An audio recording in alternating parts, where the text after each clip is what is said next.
What's up, you guys? This is Moral of the Story, and for today's story, I want to go over a couple of things. Okay, first of all, I want to talk about the Jimmy Kimmel situation and how there's clearly a free speech double standard in politics. We're going to talk about that. We're also going to talk about the Charlie Kirk memorial and a little bit of what Erika Kirk had to say. Very beautiful speech. I also want to talk a lot about what Donald Trump had to say as well, because there's not a single moment in history that I can find where Donald Trump is not trying to make it about himself or about America's accomplishments. So we're going to go over that. But before we do, I am Moral of the Story. If you're new to this channel, I'm a commentator. I commentate on politics, YouTube drama, honestly, anything that I'm interested in. I turn on my camera and I yap about it to you guys. So if that's something you're interested in, please subscribe, like, leave a comment, and yeah, let's get back to the video. So Jimmy Kimmel, if you did not know, I don't know how you didn't, but if you didn't know, he got fired from his talk show because he made a joke in surrounding the Charlie Kirk situation. Now, my thing is, he didn't even make a joke about Charlie Kirk. He just made a joke about Donald Trump's response to when someone asked him how he was doing like 2 days after Charlie Kirk's murder. And I mean, what he said was kind of insane. I even talked about this in my previous video, and I was just baffled. I was like, did he really say that? Did he just say that? Is he serious? So, you know what? I'm going to show the clip of why Jimmy Kimmel got fired. I was very confused, and there were so many conservatives who were applauding for this. And I was thinking to myself, I was like, aren't y'all the free speech people? All right. I don't know. Let's take a look to see what he said. The finger pointing, there was grieving. On Friday, the White House flew the flags at half staff, which got some criticism. But on a human level, you can see how hard the president is taking this. My condolences on the loss of your friend Charlie Kirk. May I ask, sir, personally, how are you holding up over the last day and a half, sir? I think very good. And by the way, right there, you see all the trucks? What? They've just started construction of the new ballroom for the White House, which is something they've been trying to get, as you know, for about 150 years. And it's going to be a beauty. Boy, ain't no way, boy. Boy, ain't no way, boy. Insane take, right? The man was asked, how are you doing after Charlie Kirk has passed away? Someone he apparently cares about so much, and Charlie Kirk definitely cared about Donald Trump. He gave that man 2 seconds. He said, yeah, I've been doing good, actually. And like, look over here. We're building the ballroom. What does that have to do with anything? And that's not even the only time he said that. He said that one other time, too. He was on like a news channel or something. They were interviewing him, talking about Charlie Kirk, and he had to bring up the ballroom. Huh? What do you tell him now? He was very hurt when he saw this, but I mean, everybody was. Oh, when I heard it, I was in the midst of, building a great. For 150 years, they've wanted a ballroom at the White House, right? They don't have a ballroom. They have to use tents on the lawn for President Xi when he comes over. If it rains, it's a wipeout. And so I was with the architects and with design. It's going to be incredible. And they came in. They said, Charlie Kirk is dead. I didn't know what they meant. I said, what do you mean dead? What are we bringing up the ballroom for? So Jimmy Kimmel said this. Yes. He's at the 4th stage of grief, construction. Demolition, construction. This is not how an adult grieves the murder of someone he called a friend. This is how a 4-year-old mourns a goldfish, okay? Okay, so, I mean, whatever. That's what he said, and that's what he got fired for. I do not understand. And mind you, okay, this is coming from a conservative, all right? These are the same people who talk about freedom of speech, and they're cheering this on. Not only did Donald Trump let this happen, all right, just because he was offended by the joke, okay? But a lot of conservatives, not all, but a lot of conservatives were cheering this on and saying this is right, this should happen. Now, I could have sworn back in 2021 where people were making jokes about George Floyd's murder and people and liberals were calling and getting conservatives fired, conservatives had a big issue talking about it's just a joke or we have freedom of speech. Even if you don't agree with it, you shouldn't get people fired and call in on their jobs and get them fired, right? But these are the same people who are cheering this on. It does not make any sense. I mean, like, it is a double standard. And I was talking to one of my friends and she was like, if ABC wanted to fire him, I mean, they have every right to do so. But I don't think that people should be cheering it on necessarily because he has the freedom to say what he wants. And I think we can all agree that clip was kind of crazy. And once again, he did not make fun of Charlie Kirk's murder, right? He was poking at Donald Trump in his reaction and saying, like, how can someone pretty much say this when they're mourning somebody they cared about so much? So, I mean, to me, I didn't think it was that crazy, but he did get fired for it. That lasted 2 seconds, though. Yeah, that lasted 2 seconds, because he is now back, and he returned last night, I think it was. So today's the 24th, so I want to say on the 23rd. And this, depending on when you're watching this. So this is what he had to say. I am a tiny part of the Disney Corporation. They welcomed me back on the air, and I thank them for that.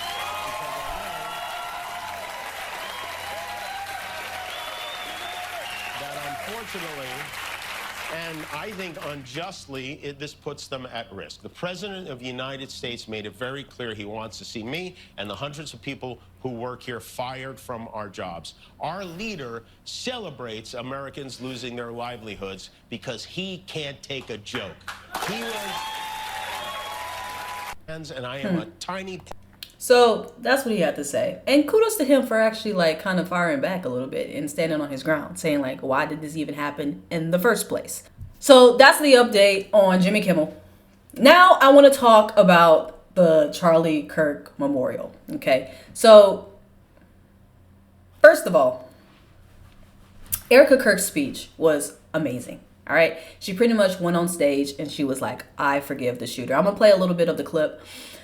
The entire ceremony itself, I mean, there was a lot of people that were there. I mean, you could have just randomly bought a ticket and just anybody could have pulled up, okay? Which I thought was kind of crazy a little bit just because of, you know, everything that's been going on. But still, a lot of people showed up. They were praising the Lord. They were, you know, it was like a church service a little bit from what I saw. I didn't see the entire thing from what I saw. So it looked pretty cool.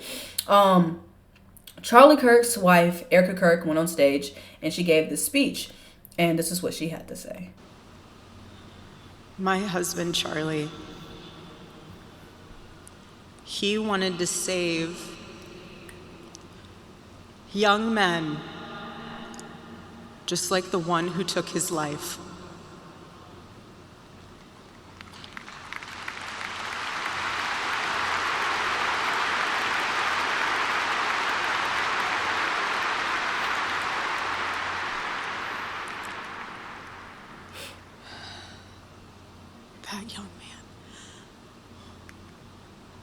That young man, on the cross, our Savior said,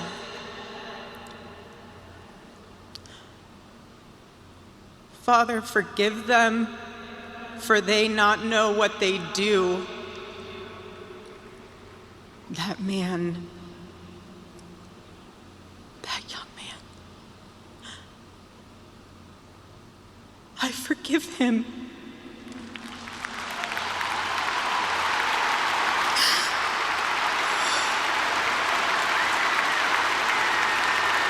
I mean, beautiful. Just imagine having to go up there and saying something like that. I couldn't even do it. I don't know. I don't think I could.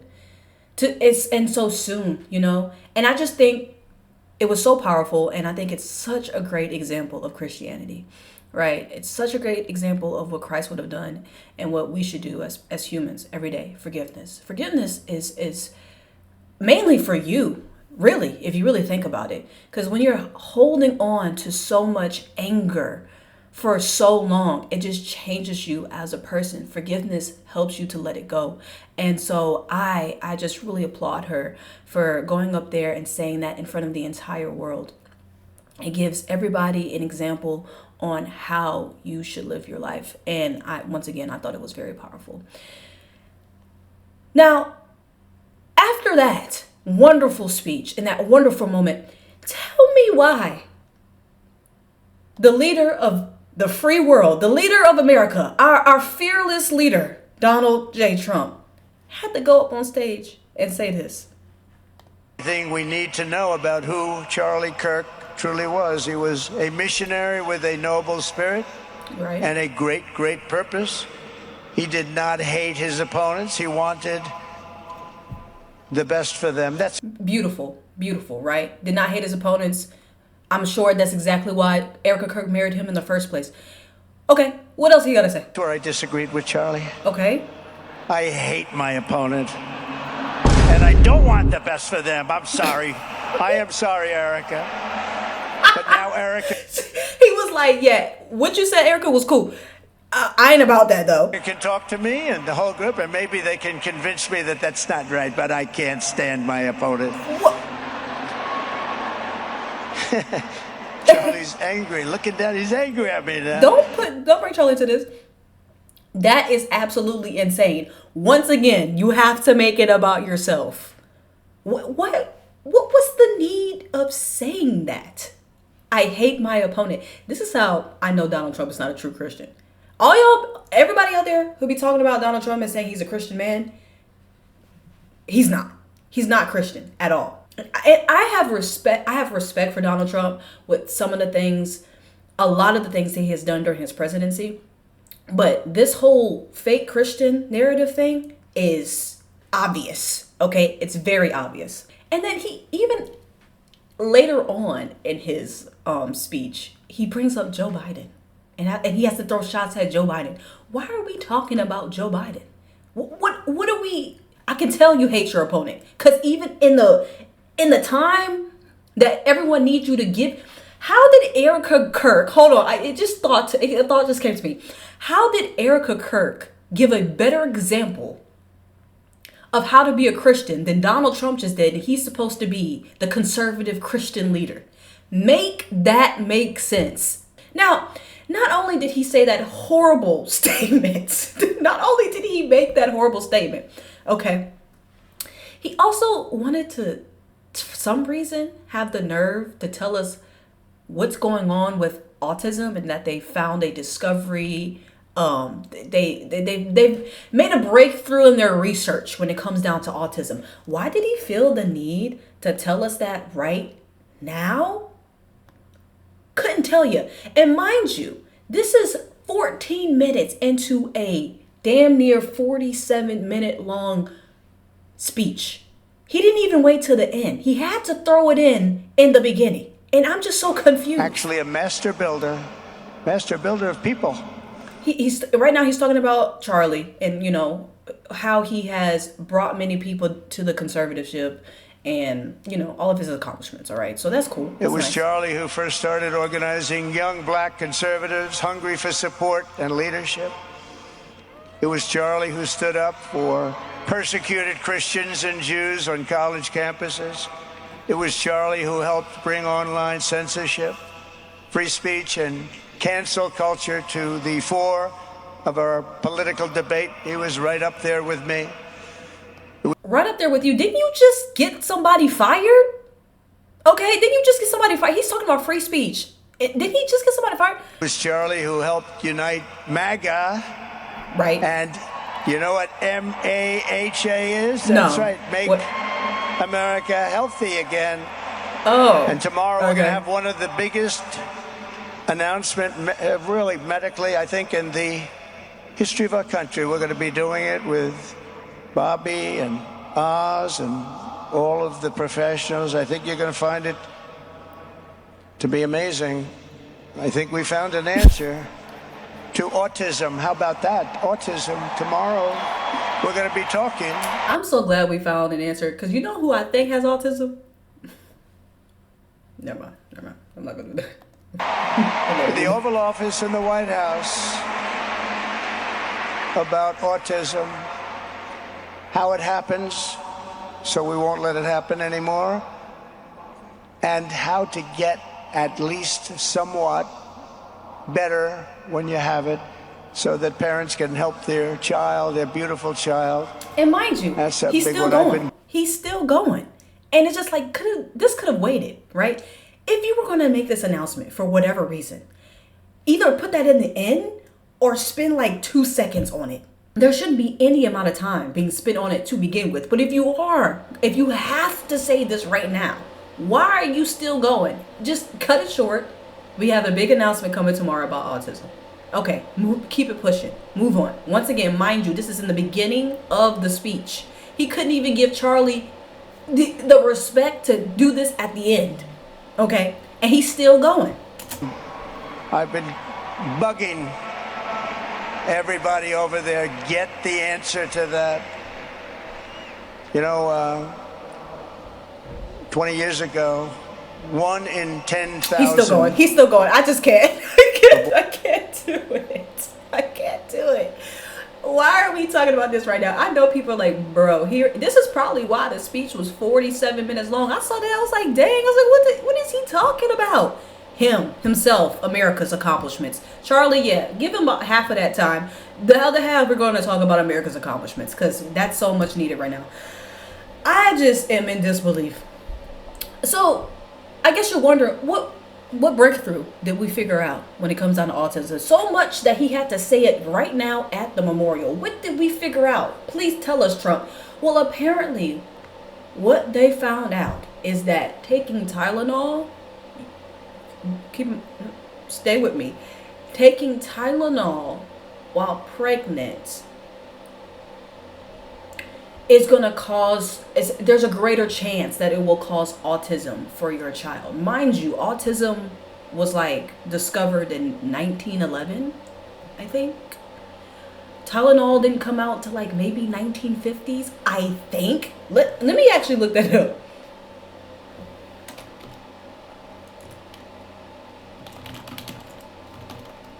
$1955. Well, how did I know that? I don't know. So, okay, let's just let them speak and let's see how they came to this conclusion, because I'm really interested. I've always heard, you know, they say a few, but I think it's a lot less time than that. It used to be 1 in 20,000, then 1 in 10,000, and I would say that's probably 18 years ago. And now it's 1 in 31, but in some areas it's much worse than that, if you can believe it. Now, that's actually crazy. If those statistics are true, that's actually insane. But I think now, because we consider like autism to be like a spectrum, it comes in different forms, you know what I'm saying, and it looks differently in a lot of people. So I think now, because we have this wide spectrum of autism, that, you know, more people can categorize them in the autistic category. And maybe they don't have as extreme autism as some other kids, but they might have, you know, some social autism like Elon Musk. You know what I'm saying? You can definitely throw him in there. So it's like, but Elon Musk, he's still functional, right? I mean, he's a very smart guy. He's very functional. You know what I'm saying? So it's a spectrum, right? So I feel like that's probably why the number has increased so much. I mean, to go from 20,000 to 1 in 33 is absolutely crazy, but I do think it's because we have broadened the spectrum of autism as well. So, you know, there's a lot of other things that come into play, but still though, I mean, autism is definitely an issue, something that we need to figure out. I just don't know if this is it, but okay. 31. And I gave numbers yesterday. For boys, it's 1 in 12. Yeah, I can see that. I was told that's in California, where they have for some reason, a more severe problem. But whether it's 1 in 12 or 1 in 31, can you imagine? Did you get that? He said California, for some reason, has a bigger issue with this. Yeah, I see. Down from 1 in 20,000, then 1 in 10,000, and now we're at the level of 1 in 12 in some cases for boys. That's crazy. 1 in 31 overall. So since 2000, autism rates have surged by much more than 400%. Instead of attacking those who ask questions, everyone should be grateful for those who are trying to get the answers to this complex situation. First, effective immediately, the FDA will be notifying physicians that the use of let's see how we say that. Oh. Acetaminophen. Is that okay? Look, which is he probably would have done better than me. Don't ask me to go on live national television and say that word. I promise you, I'm going to look like I have autism. Basically, okay? Commonly known as Tylenol, during pregnancy can be associated with a very increased risk of autism. So taking Tylenol is not good. All right, I'll say it. It's not good. Okay. For this reason, they are strongly recommending that women limit Tylenol use during pregnancy unless medically necessary. That's, for instance, in cases of extremely high fever, that you feel you can't tough it out, you can't do it. I guess there's that. It's a small number of cases, I think. But if you can't tough it out, if you can't do it, that's what you're going to have to do. You'll take a Tylenol, but it'll be very sparingly. So they're saying they think Tylenol. Hold on, wait. He's saying that Tylenol is a factor that could increase the risk of a child being autistic. But then turns around and says, but if you can't tough it out, I mean, you can take one. So I don't understand. Are we, if it's that definite that Tylenol is increasing the risk of autism, we shouldn't be taking it at all. We shouldn't be telling people to take it at all. How many is too much? Did y'all figure that? Okay, I don't know. I don't know. Something that's very dangerous to the woman's health. In other words, a fever that's very, very dangerous, and ideally a doctor's decision, because I think you shouldn't take it. And you shouldn't take it during the entire pregnancy. They may tell you that toward the end of the pregnancy. See, I don't take medicine, right? But aren't there other things? If there's someone who has a very bad fever, right? Which is very, it's a health risk when you're pregnant, of course. So I understand what he's trying to say now, saying like, okay, well, if you really can't thug it out, you can at least take one. But aren't there other options to like help with fevers? I mean, I'm sure Tylenol is not the only thing. So I'm sure there's other medications that you can take. It's not like Tylenol is the end all be all, right? I mean, I guess. I'm assuming. And so you shouldn't take it during the entire, and you shouldn't give the child the Tylenol every time he's born and he goes and has a shot. You shouldn't give a Tylenol to that child. All pregnant women should talk. So now it's also out of the womb, he's saying as well, right? So which one is it? Do they know? See, this is what's so pressing that you needed to say during the memorial, and y'all are not even making sense right now. To their doctors for more information about limiting the use of this medication while pregnant. So ideally, you don't take it at all. But if you can't tough it out, if there's a problem, you're going to end up doing it. Okay. The other thing that. All right. So Tylenol is a no-no. If you're pregnant, don't take Tylenol. That's what they're saying. You know what? What are the comments saying? Actually, I want to see what other people say about this. Because what do y'all have to say? The first American president to tell the truth about autism and tried to prevent children from having it. My son had severe problems after first and second hepatitis B vaccine. He was born completely healthy. Okay. And then first vaccine, couldn't eat, couldn't sleep, and was crying for a few days. Now, what I will say is that the Big Pharma, don't trust them. There are a lot of stuff out there. There's a lot of medicine out there that causes other symptoms, and I feel like they do this on purpose, okay? I mean, first of all, there's a lot of natural remedies of things that you can do. You don't always have to jump to medicine for every single thing. Now, there are a lot of medical discoveries that have helped us and that are phenomenal and amazing. So I'm not trying to shoot down medicine in totality. I'm just saying that there are a lot of things out there that causes other symptoms, and once again, I feel like they purposely do that in order to keep us dependent on the medicine, right? I mean, that's how they make their money, right? So like if everyone's getting healthy and they no longer need the medicine, right? Or they no longer need to depend on the doctors, they're going to lose their money, and they make a lot of money. You know what I'm saying? So I do think there's definitely shady business when it comes down to Big Pharma and, the medical field in general. Once again, a lot of great things as well. So I'm not going to sit here and say everything is bad. But I do think, sometimes we do jump to certain medications when we shouldn't.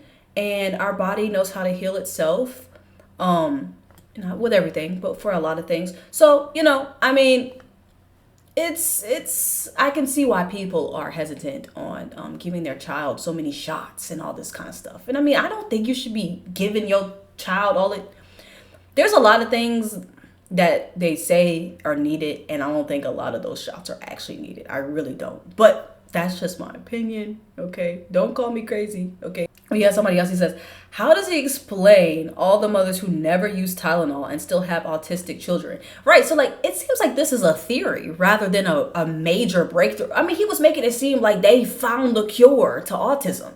What? I mean, and there's a lot of people who have never taken Tylenol when they were pregnant, and yet their child still comes out autistic and they still have issues, right? So like, I don't know.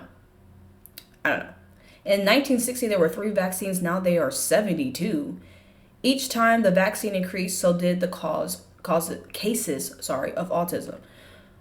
So yeah, like I said, all the vaccines around, bro, I don't think all the things are needed for real. I really think they just be shooting us up with stuff to give us some things. That I genuinely feel that way. Okay, you can call me conspiracy theorist all you want to, but I really do think there's a lot of those shots that are not needed. Some of them probably are, okay?